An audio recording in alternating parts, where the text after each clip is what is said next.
My name is Sam Bergstrom, and today we're going to be talking about some resources and repertoire for the guitar ensemble. Real quick before we begin, just a couple notes about myself. I teach at Anoka Ramsey Community College, which is just a few miles north of Minneapolis, Minnesota. And there I direct a guitar ensemble and the concert band and teach other classes and sometimes class guitar, rock and roll history, jazz history, fundamentals of music, and things like that. And before teaching at Anoka Ramsey, I was a high school band director for about 10 years. But yeah, I'm really excited to talk about some resources for the guitar ensemble. And so we'll talk a little bit about some gear and accessories. We'll talk about some techniques and supplements you can use in your ensemble, some repertoire and composers and arrangers, and and a few other things in there. So let's start with some gear.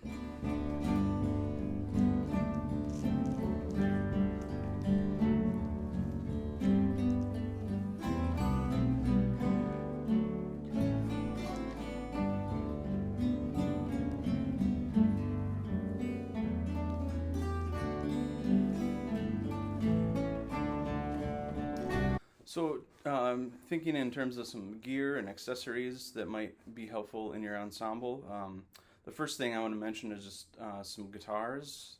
A lot of programs I know of strictly use classical guitars or nylon string.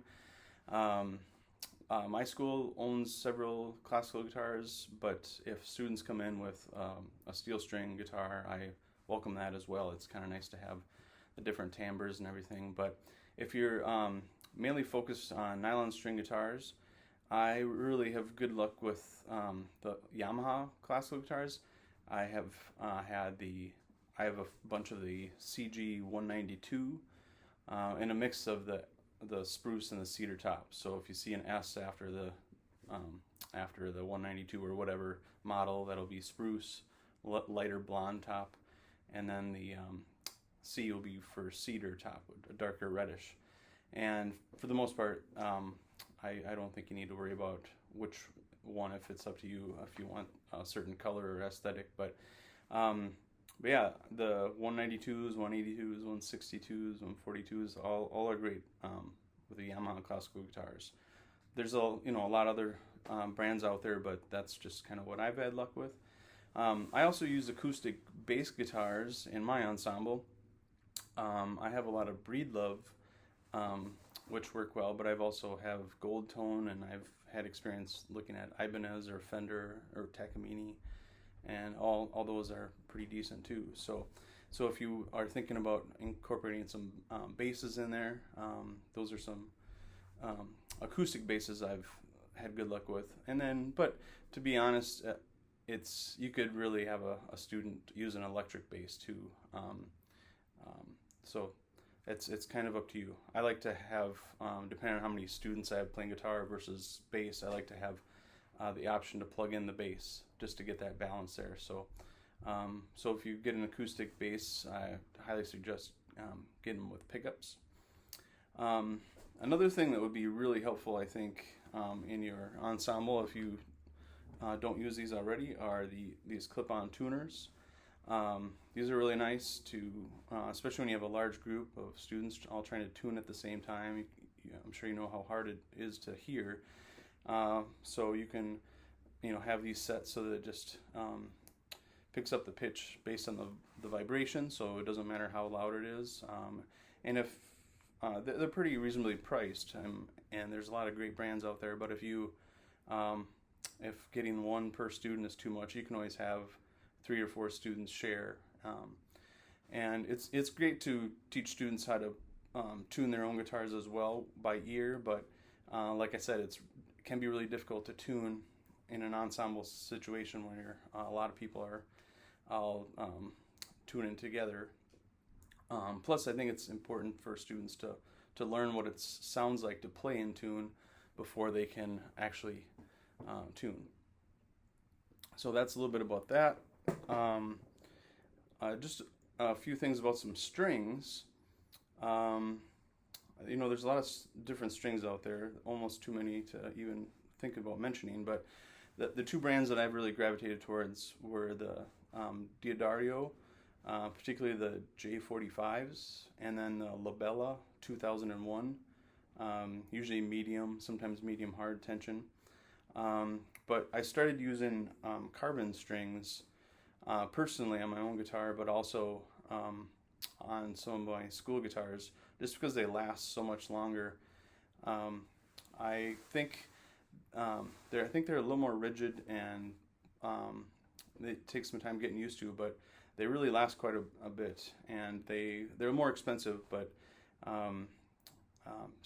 maybe some of you have had the experience of guitar strings breaking while the guitar is sitting in the case if the strings are old.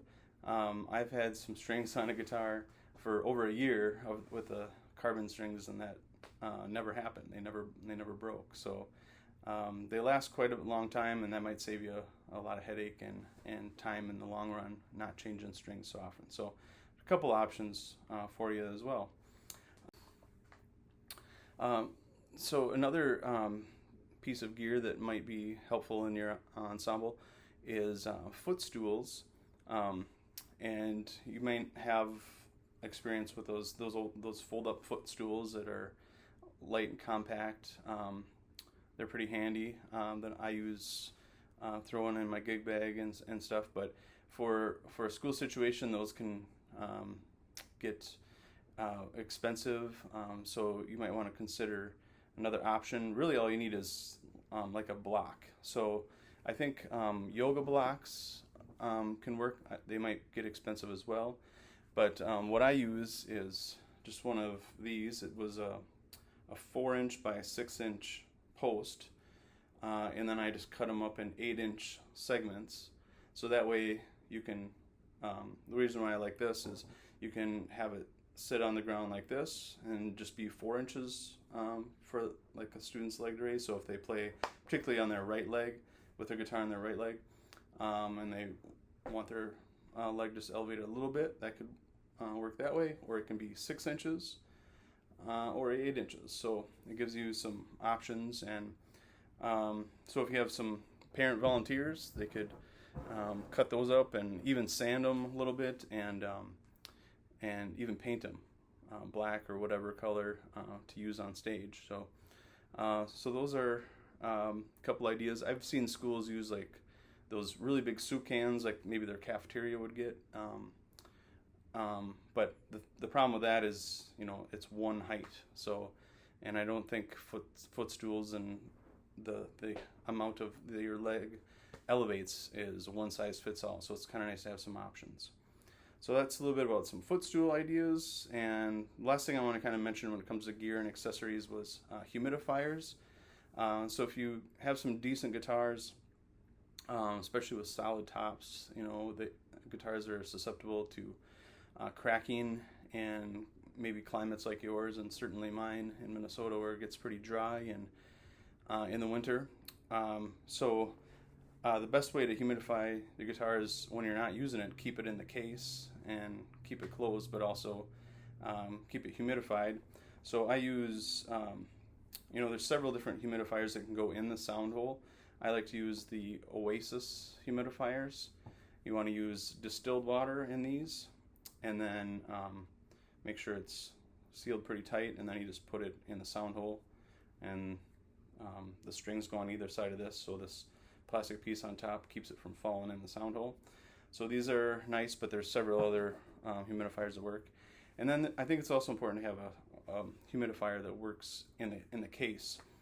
And there's several options for this, but one idea that I've learned and I use is I just take like a plastic soap dish, travel dish that you might get at a pharmacy or something, and then I cut a couple holes in it, and then I get a sponge, and then I cut the sponge to fit, and then you can just use tap water to fill the sponge, get it pretty damp, and then put it in there and shut it, and just make sure that you squeeze out the water from the sponge enough so that it's not spilling. So if you tip it upside down, there's no water that would spill out, because you definitely don't want to get water in your guitar.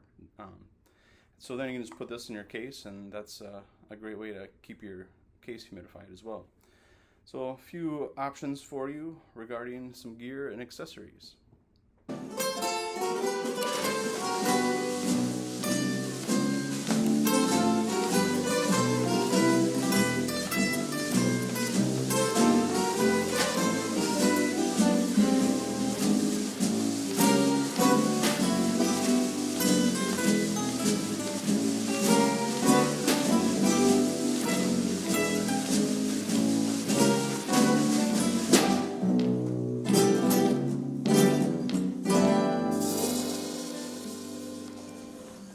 Okay, well, next I just want to mention some, technique books and some supplements that you can use in your ensemble.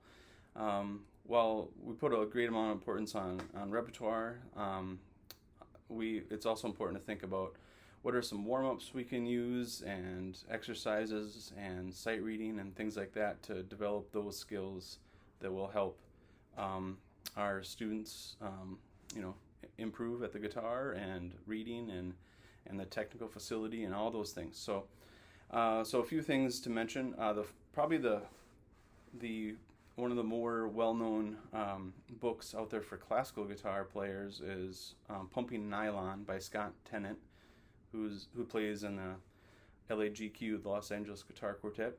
And this is just an excellent handbook with tons of great exercises, and there's some pieces in there for solo pieces, but those I think can get a little advanced.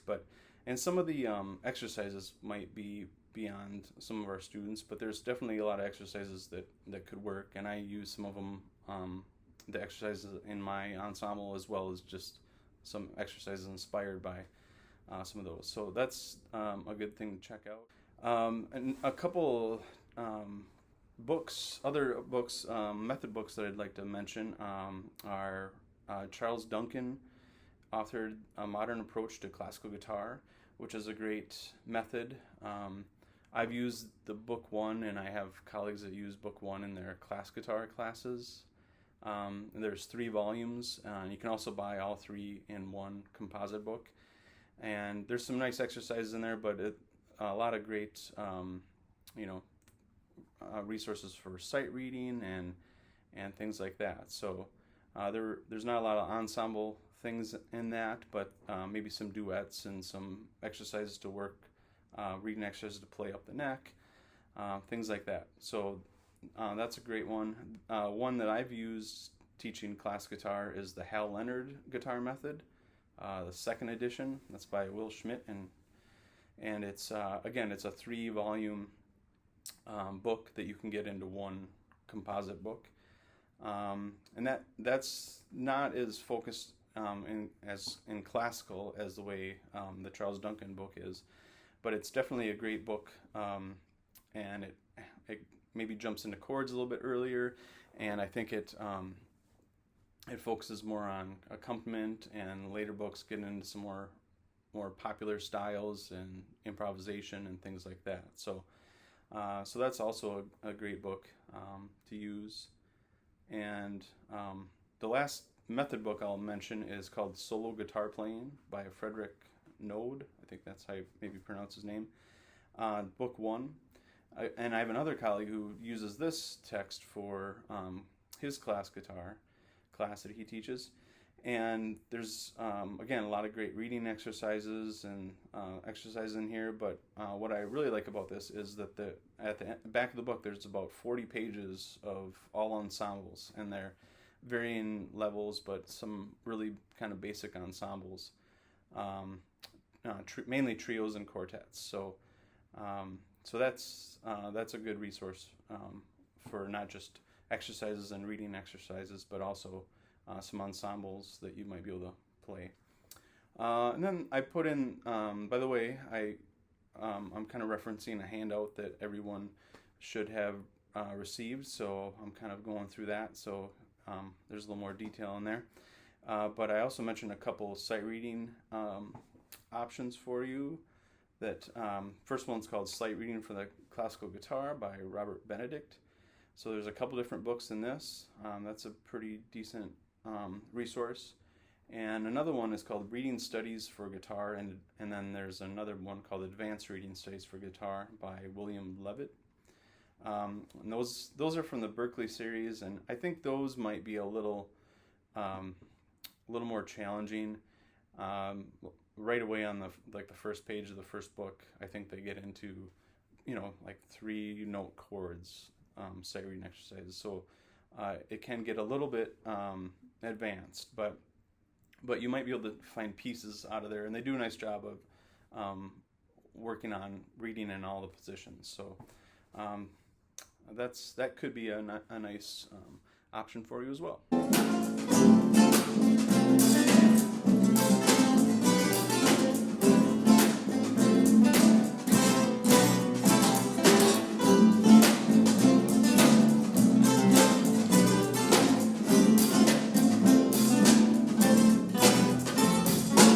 Okay, next I would like to talk about some composers and arrangers and some specific repertoire for guitar ensemble.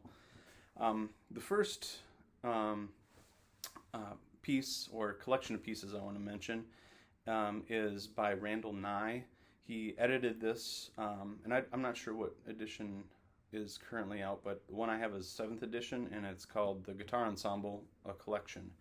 And it's really quite an extensive collection of music written for trios and quartets. And there are some section for duets and quintets as well. And I think a lot of these pieces are in the easy to medium range, or they get maybe a medium advanced range. A lot of the repertoire is in this collection is of the Baroque and classical eras, although there's some folk songs and other things like that. But in my ensemble, I tend to pick a lot of quartets and trios, and then sometimes I'll get pieces with maybe six parts and things like that. So a lot of these pieces I'm going to mention are mostly trios and quartets, and there's a few other ones thrown in there too. So that's a good resource to get, I think, that Randall Nye text. Another great resource, I think, that I think you will really benefit from is called Essential Elements Guitar Ensembles. And Essential Elements, as you probably know, they have a band and orchestra methods as well. And this series has just a ton of different books, each one with a different theme, and most of them are popular music, some jazz, some blues, maybe some movie music. They might have a couple folk music books, but some of the ones that I've used, I think there's a Jimi Hendrix book, Duke Ellington. There's one on jazz ballads, Disney songs, and it's just with all this repertoire out there and not a ton of repertoire for guitar ensemble published that's and arranged for guitar ensemble in the pop and rock, blues kind of genres. This is a nice resource. So I like to program at least 1 or 2 tunes from those genres at each concert, so students can get used to playing in those styles as well as improvisation and things like that. So there's a lot of great books to check out. Most of these are written in 3 parts, and the third part is bass lines. You could easily just transpose that to a bass clef if you have bass players in your group as well. And there's usually chord symbols, so that could essentially be a 4th part. The arrangements are pretty straightforward, nothing too crazy or interesting, but they're nice, and I think your students will enjoy many of those. So yeah, the Essential Elements can be a great option for you. There's also Mel Bay has some jazz guitar ensembles that are kind of nice. I believe there's 3 books in this series. I think the first 2 are mainly jazz arrangements and original tunes, but it's great to get students used to playing in that style, and with those chord progressions and those chord voicings and things like that. And besides the two jazz books, there's a blues guitar ensembles as well. So I don't think I own the blues book, but I have the two jazz ones, and there's some nice arrangements in there. So those are more some series and some, collection of pieces. I'd like to talk a little bit about some specific composers now, or arrangers. The first one that I'd like to mention, and forgive me if I mess up some pronunciations of names here, but Eyþór Þorláksson is someone I'd like to mention. He's from Iceland, and he's written or arranged just a ton of great arrangements for guitar ensemble, trios and quartets and things like that. A lot of his music can be found on free scores, and I have that link in my handout. And I kind of highlight just a few arrangements. And the nice thing about Thorlaksson's arrangements is he has some really, really basic, easy pieces for young players and newbies to the guitar scene. So that's great. But he also has some more advanced pieces that would challenge the advanced groups. So it's kind of nice to check out. So you can. He has a website as well, and so a lot of his music is out there for free. But he also has some music that you could purchase through his website, I believe. So that's a great option. Another composer that I just love playing music by is a Swiss composer, Jörg Kindl. He has a lot of great arrangements too, but a lot of just great original compositions. And to be honest, I program almost one of his pieces or arrangements on almost every concert. So it's been a lot of fun playing his music. He has some pieces that are composed in the popular style, and he has a nice recording of that too, a CD or album of all these. So some of them are like techno or funky, guitar lounge, drum and bass, I think is one of them too. So these are all really fun, cool tunes. But yeah, I think you'll enjoy any of his compositions, and he has some easier compositions and some more advanced as well. So, and he also has on his website, I think I put a link to the free downloads too. So he has several pieces for ensemble as well as solo and things like that are free on his website. But obviously, most of his pieces are for purchase. So, but there's some freebies on there too. So take advantage of those. And an arranger I've really enjoyed playing music by is Jeremy Sparks. And I list a bunch of tunes in his that he's arranged. Some Scarlatti and Dowland pieces, but he also has an Irish folk melody that I played a couple times. It's really nice, and some Mozart and Gershwin, and just a lot of great stuff. So a lot of his stuff tends to be more in the medium to medium advanced, I think.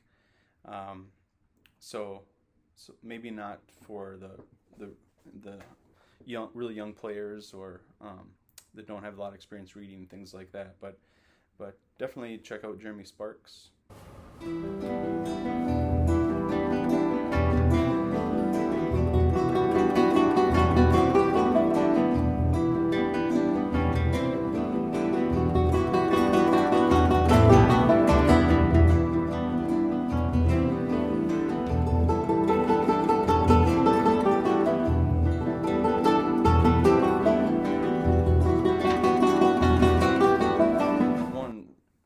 Outstanding composer that I've come across that I like to program a lot of her music frequently is Annette Kruisbrink.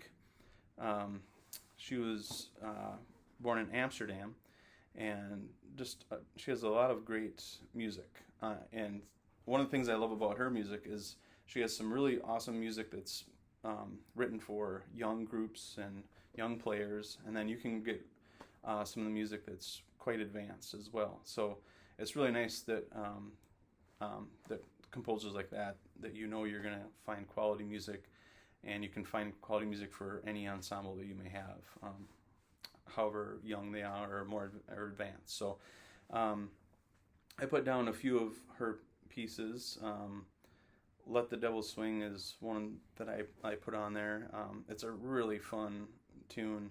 It's probably more of a medium advanced tune because there's some pretty tricky 16th note figures and things like that, and then just ensemble, how it kind of fits together, can be challenging in some of those sections too. But that's a cool piece to check out for sure.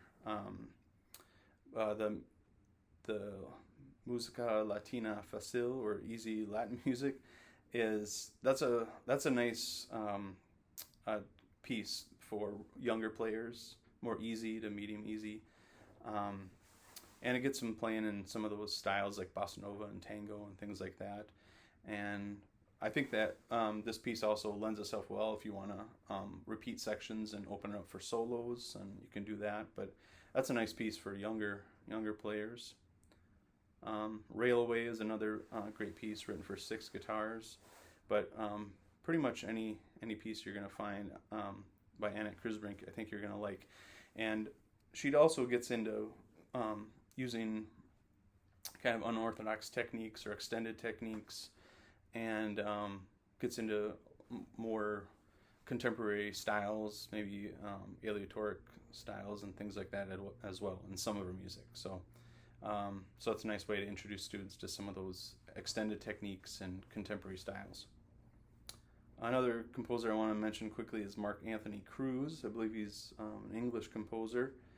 He has a ton of arrangements as well, and he also does a nice job at composing and arranging some pieces that are for more easier arrangements for younger groups. And then he has some more advanced pieces as well. So I list some of those pieces to check out.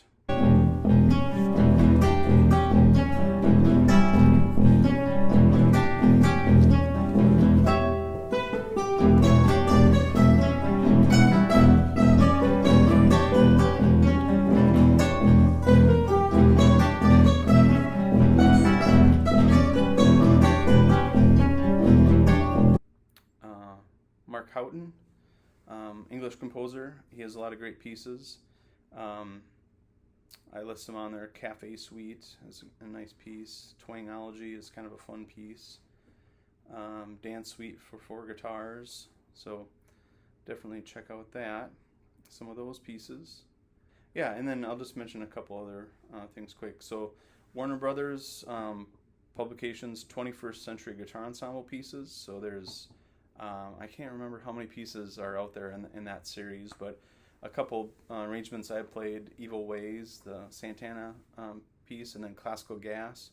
Those are just a couple from them. I think they have several others too. So again, there's not a ton of arrangements for pop and rock music out there for guitar ensemble. So it's nice to check out some of those in those styles. I mentioned a couple other composers like Roland Diens and Leo Brouwer.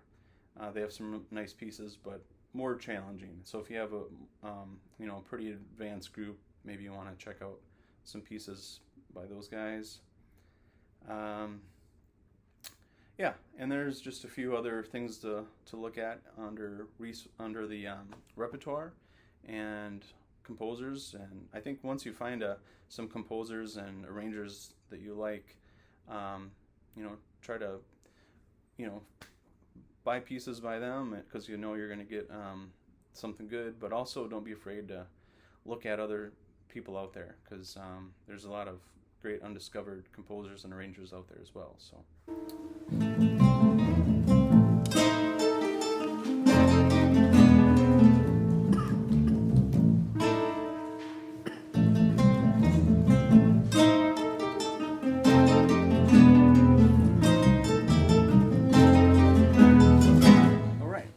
I just want to mention a few websites for music accessories and resources and things like that.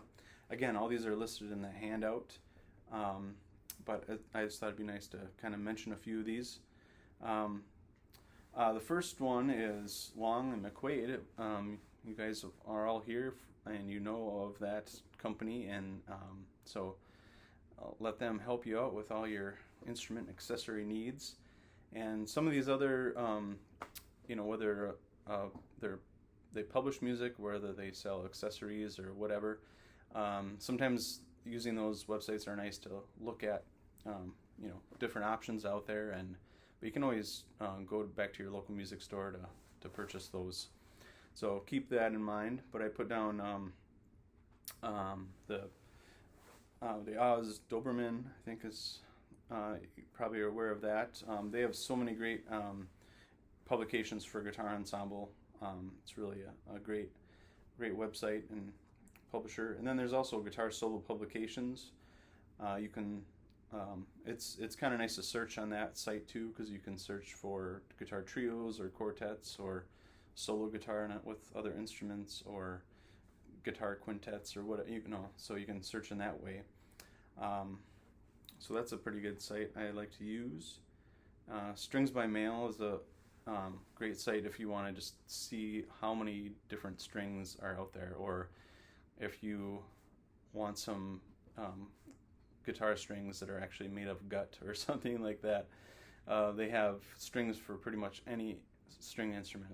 It's pretty cool to see all the options. So it's can be kind of overwhelming looking at all the options for strings, as well as just tuners and humidifiers and all that sort of thing. So and I put free scores down there to find music. So it's nice to support composers and arrangers and purchase their music, but there's a lot of great stuff on free scores that people put up there.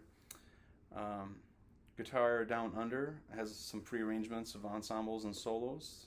The website's on that handout. I also put Scribd, SCRIBD, on here. That's a site that I've found some things on. I think it's more popular with books and articles and things like that, but I found a lot of music on there, and it does require a subscription, monthly subscription, but it might be worth checking out. Another arranger I didn't mention earlier is Andrew Forrest, and so there's a website, Forrest Guitar Ensembles, and a lot of duets and trios and quartets and quintets and orchestras. So yeah, just a lot of nice arrangements, and so he has a lot of guitar orchestra arrangements too, so he might have some requinto parts in there, and things like that. So if you have some other instruments like requintos, then check out Forrest Guitar Ensembles. But there's he has a lot of arrangements for trios and quartets as well, just guitar and not other instruments. So something to check out. Class Guitar Resources, that's a nice website to peruse as well. Del Camp, free classical guitar music. That mostly has guitar solos, but there's a few duets and ensembles as well. So, and I believe that's all free. This is Classical Guitar. So they have some videos and some lessons, some sheet music and articles and things like that. So it's just a nice resource to check out. Then GFA, the Guitar Foundation of America. They're more known for hosting competitions, sometimes ensembles like quartets and duets and things, but a lot of mostly solo guitar. And it might be really focused for one-on-one teaching as well, but there's some nice resources on their website, and yeah, I think it's just kind of a good place to check out and see what they have. So they have a guitar educator resource guide, so that'd be something good to check out as well. And then one other person that has published a lot of pieces and articles and arrangements, as well as other resources, is Bill Swick. He's really been a force in the guitar ensemble realm, as well as class guitar. So he has a website that I have linked, so that's something to check out. So yeah, check out Bill Swick, and hopefully that helps with some various websites for resources in music.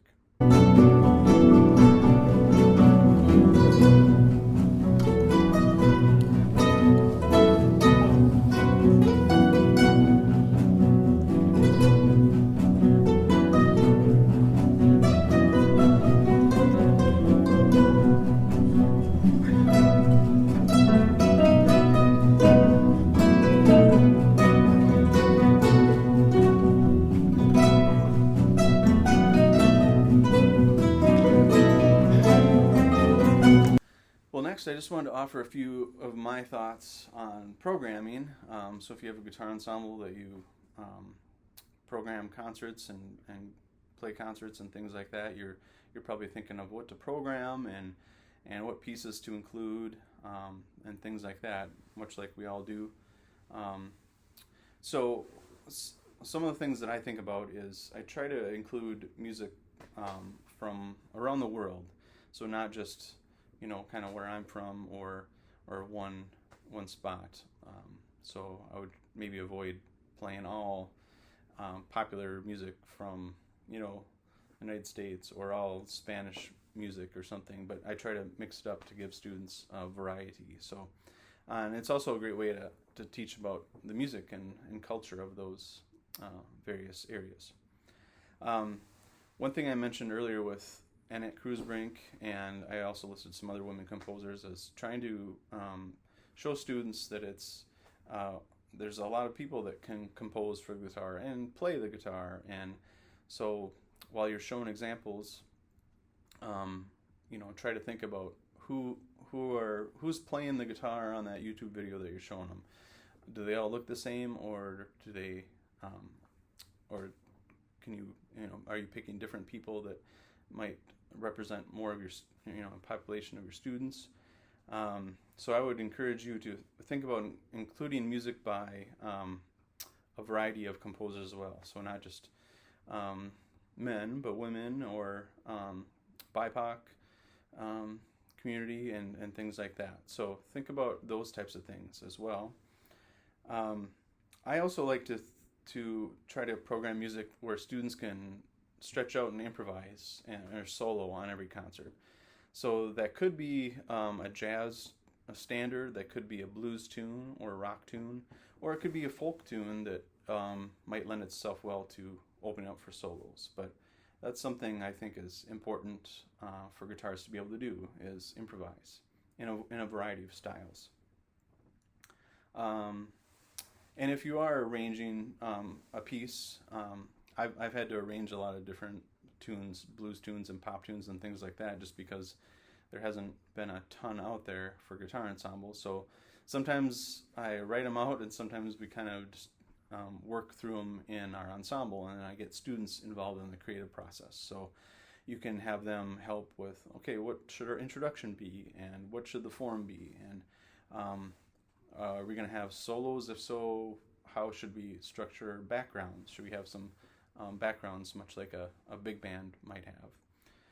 So get students involved in that creative process. I think they'll take more ownership and enjoy that too. And kind of going along with that, try to program a variety of styles too. So I try to program maybe a Renaissance or Baroque piece each concert, and maybe a contemporary piece, maybe by Leo Brouwer or someone like that. Kind of going through some more extended techniques or contemporary styles, but then also include a blues or a pop rock tune or something, and then some folk music or something. So a variety of things that might make up a typical concert for me. Another thing is what I like to do. I mentioned that I have bass guitars in my ensemble, and sometimes, especially if we're playing a Brazilian choro, for example, or we're playing a blues tune or a jazz tune, I'll probably bring in a percussionist to play drum set, or maybe some auxiliary So don't be afraid to do that, or invite guests in. Maybe you want to feature an exceptional guitarist, whether it be just a solo on a jazz standard, or maybe a concerto movement where the rest of the ensemble has some easier parts, but they can really, if you can really feature that guest artist, or maybe you have an exceptional student studying privately that could handle that too. So that's another kind of fun thing. I think it can kind of inspire students as well.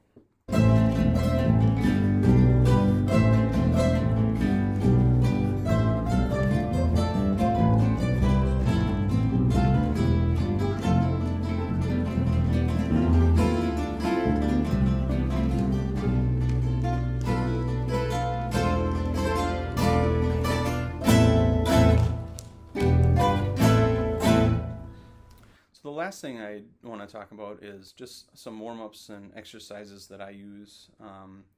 Obviously, I've given you a lot of resources in this handout to kind of look at, and some books and publications in those supplements and technique section.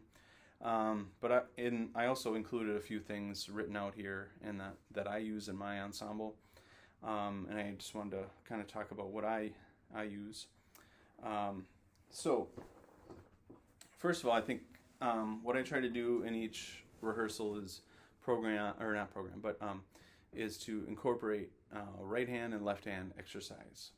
So, the basic two types of right hand exercises I use are either an exercise to work on alternating I and M, index and middle. So one thing that I wrote out is just on that I and M alternating exercise might just sound like the first line might sound like this.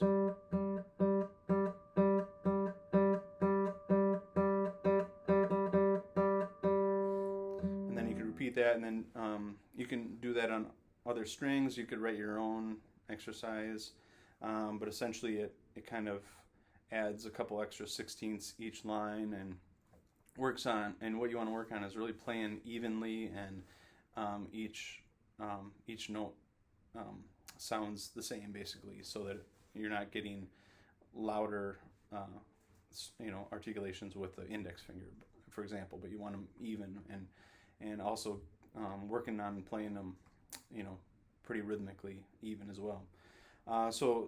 And the pumping nylon has some good alternating exercises as well.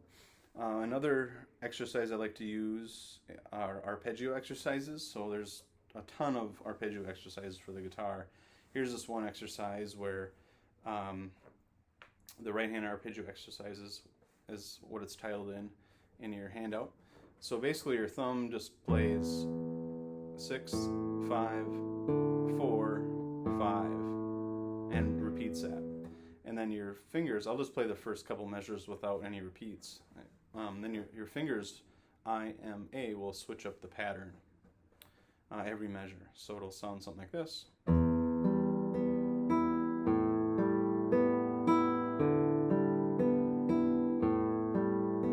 Next measure.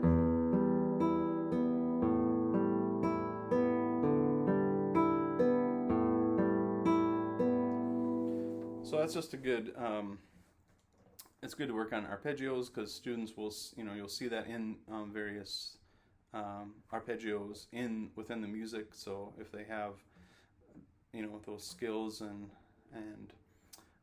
experiences playing those, they'll be ready and used to those when they see them in the music.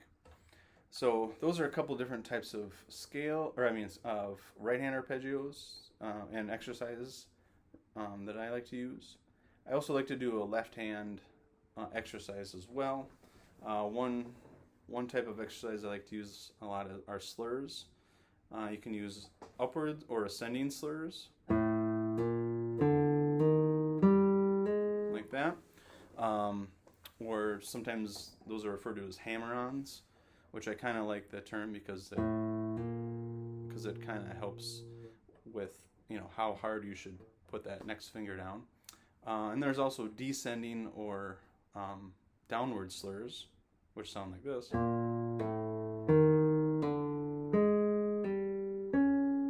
And so forth. So I just put an example of some ascending slurs written in the fifth position. Um, and and the goal is not necessarily to, have things that are too tricky to read, because you want students to focus on their technique and their sound production and not be too worried about reading up the neck. So you can also write those out in tablature. Speaking of tablature, I like to use Sibelius when I'm writing things out, and Finale might do this too, but you can write out something in treble clef, and then you can add a staff and change it to a tab, and then you can just copy what's on your treble clef and paste it into your tablature, and then it'll put it all in there. You may have to change it so that it's in the correct position and things like that, but that's a nice resource too, is those notation programs that do that, like Sibelius. And the last exercise I put on here are some scales. So I have a couple different positions of major scales, so forth, but I also have the minor pentatonic and blues scales. So I think it's important for guitarists. It's probably just as important, if not more important, for guitarists to know their minor pentatonic scales compared to their major scales, because they're going to use that in improvisation. So playing, working on scales and scale exercises are good as well. And I also like to use sight reading. So when I'm getting ready before rehearsing a piece, I'll do some warm-ups, right hand, left hand exercises, some scales, and then maybe a sight reading exercise, and then jump into some rehearsing. So that's kind of what I have in my handout. I did want to mention one last thing about resources, and probably the one resource I didn't add in my handout is just getting to know some people that know more than you do about the guitar, and even the guitar ensembles. Or so if you are not necessarily a guitarist or a strong guitarist yourself, but you're directing a guitar ensemble, first of all, great, that's good for you, you're doing that. But don't be afraid to network and get to know some people. Maybe they're teaching privately at the local music store or gigging around. But don't be afraid to talk to them and have them help you with, especially with some fingering things, or you need some help deciphering some scores, and what's this technique that they're using, or what's this direction, things like that, because there's some complicated things in some of those scores. And even myself as a guitarist sometimes will talk to my colleagues or other friends about questions I may have about some direction I get in the scores. So I think that's can be a great resource, is just make some friends with some guitarists and people that know more about guitar than you might know. So hopefully this has been helpful. My email is samuel.bergstrom@anokaramsey.edu. It should be on that handout. Feel free to shoot me an email if you have any questions or anything, or if you want to communicate some other awesome resources that I didn't include. There's so much to include that, and I'm sure I missed several things. So if you want to share any of those with me, I'd also appreciate it. And I hope this was helpful. All right. Thanks, everybody.